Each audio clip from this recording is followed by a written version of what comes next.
just a sensational lap from Max Verstappen to take pole position here at Abu Dhabi for the Grand Prix on Sunday. 3 takeaways following this one. Let's start with P2, Lando Norris. And is he in a dangerous, maybe even compromised position for the start of this race on Sunday? And I would have to say yes, he is, for sure. No question about it. Max Verstappen, at the end of qualifying in our press conference, when we got to sit down and speak with him, said that he's going all out. He's going to attack if he needs to attack. He's going to defend if he needs to defend. Whatever he has to do to win, that is what he's going to do. So he's already put that seed and planted that in Lando's mind during that press conference, because Lando was sitting right beside him. The other part of this is Lando's got his teammate Oscar Piastri starting P3 right behind him. And don't forget about Piastri in all this, because yeah, he's fighting for a championship as well. If I'm Oscar Piastri, I'm definitely going to try and send one down the inside on my teammate Lando Norris into turn 1 on Sunday off the start. And if that doesn't work, I'm going to try turn 5 as well. Because look, they've been racing with papaya rules all season, McLaren's racing rules, so they should be allowed to go out and race each other, even though Zach kind of did say that, hey, we could play team orders here if we need to on Sunday, because the main thing for McLaren is getting a driver in orange, driver in papaya, winning this driver's title.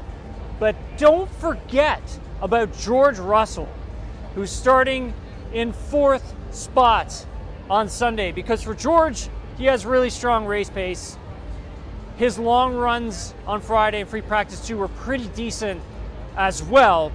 And for George, I mean, he's not going to play or give Lando Norris any favors whatsoever in this race on Sunday, because George is definitely going to be going out and racing for himself in this one.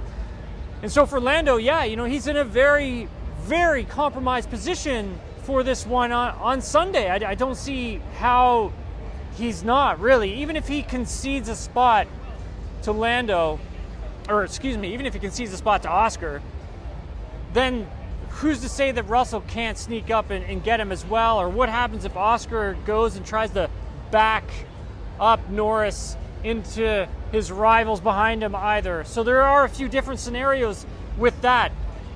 As for backing things up, let's talk about Max Verstappen, because 2016, when Lewis Hamilton lost the championship to Nico Rosberg, he tried a move in trying to back Nico Rosberg up into his rivals who were coming up from behind, because Lewis was in a desperate fight to try and win that driver's title. He ended up losing to Rosberg, but it's a conversation we've been having around the paddock here all weekend long. Is this something, if Max qualified in front of Lando, is this something he could do? Well, he's qualified in front of Lando, and we sat down in the press conference and asked him about it. And he did say, look, I have taken a look at that. Not too sure if it would work here, considering with the track changes that they've made to it from 2016 to now 2025, because the circuit has changed a little bit. However, if anyone can pull off trying to back someone up into their rivals, it's Max Verstappen.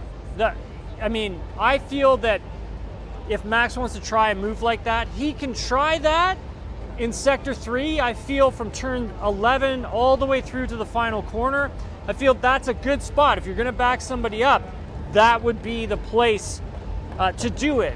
However, maybe he could try something down into turn 5 as well. That could be another opportunity for him to back Lando up if he needs to.